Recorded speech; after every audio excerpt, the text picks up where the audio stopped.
السلام علیکم ناظرین، آج میرے ساتھ ایک ایسی بہن موجود ہیں جو کہ کافی پریشان تھیں۔ جب انہوں نے ہم سے رابطہ کیا، انہوں نے ہمیں بتایا کہ یہ ڈاکٹر بننا چاہتی ہیں، مگر اپنوں کے دیے ہوئے زخم اور کچھ حالات کے زخم انہیں بہت مجبور کر چکے ہیں۔ تو آئیے باقی ان سے جانتے ہیں۔ السلام علیکم۔ وعلیکم السلام۔ اچھا بہن، آپ مجھے یہ بتائیں، جب آپ نے ہم سے رابطہ کیا آپ کافی پریشان حالت میں تھیں، کیوں؟ کیا مسائل ہیں آپ کے؟ جی، میرے والد صاحب کا انتقال ہو گیا ہے، تو میری والدہ نے دوسری شادی کر لی۔ آپ کی والدہ نے دوسری شادی کیوں کی جب اسے پتہ تھا کہ اس کی جوان بیٹی ہے، وہ اپنا جو مستقبل ہے نہیں بنا پائے گی اگر وہ دوسری شادی کر لیں گی تو؟ جی، ان کو پتہ تھا، لیکن اگر ان کو خیال ہوتا اس بات کا تو نہ کرتی، انہوں نے پھر بھی کر لی اس پہ۔ تو اب آپ کس کے پاس رہ رہی ہیں؟ میں اب اپنی پھپھو کے پاس ہوتی تھی، تو اب ادھر سے بھی چھوڑ دیا میں نے۔ کیوں؟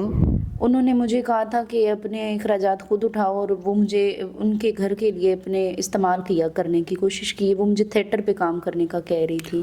ناظرین، ان کی پھپھو جو ہیں وہ تھیٹر وغیرہ میں کام ان کا شوق تھا، وہ کرتی تھی، اور ان کو بھی وہ کہتی تھی کہ آپ تھیٹر میں آؤ، لیکن انہوں نے برائی کو برائی سمجھا۔ تو اب آپ اپنا نظام زندگی کیسے پورا کر لیتی ہیں؟ میں ٹیوشن پڑھا کے بچوں کو تو کچھ اس طرح اپنی زندگی گزار رہی ہوں۔ مگر ڈی پی ٹی کی، ڈاکٹر آف فزیکل تھراپسٹ کی تو کافی زیادہ فیسز ہوتی ہیں جو سمیسٹر وائز، تو وہ کیسے آپ ادا کرواتی ہیں؟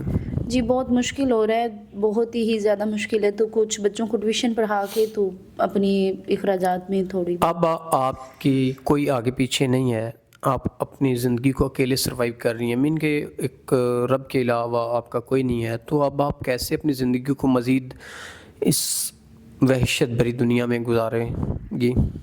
میں مشکل ہے تو یہی ہے کہ اگر کوئی مجھے اپنی عزت بنا لے اور عزت کے ساتھ رکھے تو میری اخراجات بھی اٹھا لے اور مدد کر دے اسی طرح۔